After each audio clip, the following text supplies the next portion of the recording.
Okay, so today I'm going to be showing you how to get in shape with little to no money. What do you know about getting into shape? Alright.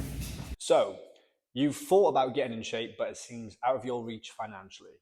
Well, today I'm going to explain to you how you can get in shape with as little to no money as possible. Now, in order to explain this best, I'm going to break this video down into two sections. First of all, we've got working out, and then secondly, we've got the diet. So we're going to start with working out. Now, at the beginning, you can make some great gains through just body weight if you're a beginner to exercise.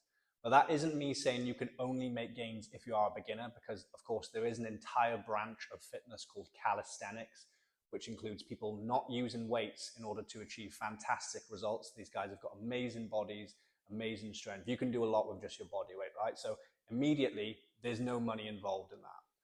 However, if you want to build on this with a resisted load, then maybe you should consider getting some equipment. Now, if you're planning on working out at home to save money, maybe you can't afford the gym membership, maybe you just don't want to out of principle, maybe the nearest gym is not convenient for you, what I'd recommend getting is some kettlebells, because these are the most versatile pieces of equipment. They don't take up much space. There's a lot you can do with them. Some adjustable dumbbells, because that's going to add some variation in the weights you're using. And then a barbell and some plates, depending on the space you've got available. Now, again, this is all up to you and your budget. Where you buy these now depends on your budget again. So what I would recommend doing is scouring the internet. I like to make a list of different websites and the products available before I actually make a purchase. It's much more financially viable if you buy a bulk of products off one website, because quite often they will charge for delivery, or they won't charge if you pay over a certain price. I'd also recommend looking on places like Facebook Marketplace, where you could pick up some good deals on some second-hand equipment. Now and then you may have to excuse a little bit of wear and tear, but that's not always the case. So I suggest looking there just in case. Now, this is a prime example of saving money. This is Mujumbo, right? I picked him up during lockdown when gyms were closed and I needed some resistance. So I found this 32 kg kettlebell online for not that much money. And he has been with me all the way since lockdown. He came from my house. He lives at my private gym now. I use him. My clients use him. There's a lot you can do with Mujumbo, a good resistance. And he's been with me, 5 years? So it just shows how you can save money in the long run by investing in equipment. Another place I think a lot of intermediate to advanced gym goers don't think to look for equipment is supermarket aisles. Yeah, that like middle section of Aldi or Lidl, or the end corners at your nearest Asda or Walmart, wherever you are. There's often pretty good deals there. Now, granted, you're not going to get a 100 kg set of barbell and weights there, but you might find a 15 kg kettlebell for a pretty decent price, or maybe even cheaper than you'd find online.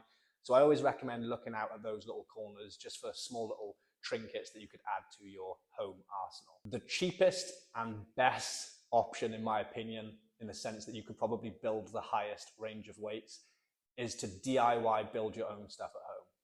Now, I don't want to give you too much advice on this because I'm no good at this, and it would be pretty hypocritical for me to go tell you to build your own gym when I haven't built my own at home from scratch. However, this is definitely the cheapest way, and I know people who have done it and they have had great success and great results from the stuff they've built. Next up, we're going to talk about diet. Now, I think when it comes to diet, everyone has this mindset that in order to eat healthily or to eat nutritionally enough to see results, you have to spend a lot of money, and it's in fact cheaper to eat crap food. That's semi-true, but at the same time, you can still buy pretty good food on a reasonable budget if you are smart about it. Basically, you're going to need to eat the diet that I ate when I was a student and I was trying to save money but make some gains. Except back then, my priority was just saving money to go clubbing and drink booze, whereas now I'm saving money to literally feed myself and some little people. As with anything, the most efficient way to buy food for value is to bulk buy it.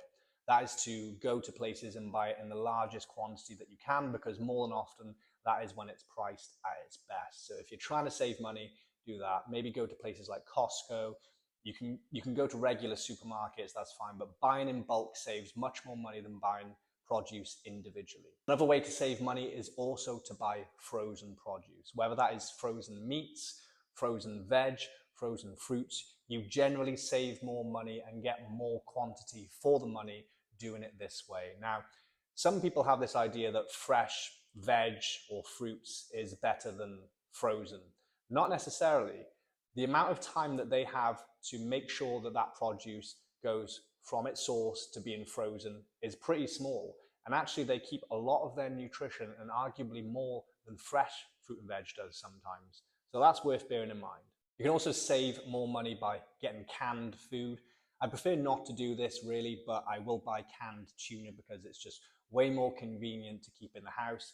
It's also probably going to stay there if there's some sort of apocalyptic event and you need to continue making gains. You've got some tuna cans in the cupboard. And last up now, we've got carbs. Now, generally speaking, pasta and rice is always cheap to buy, right? A packet of spaghetti doesn't really cost much. If you are trying to bulk up, adding pasta and rice to your plate is a very easy way to get more calories in.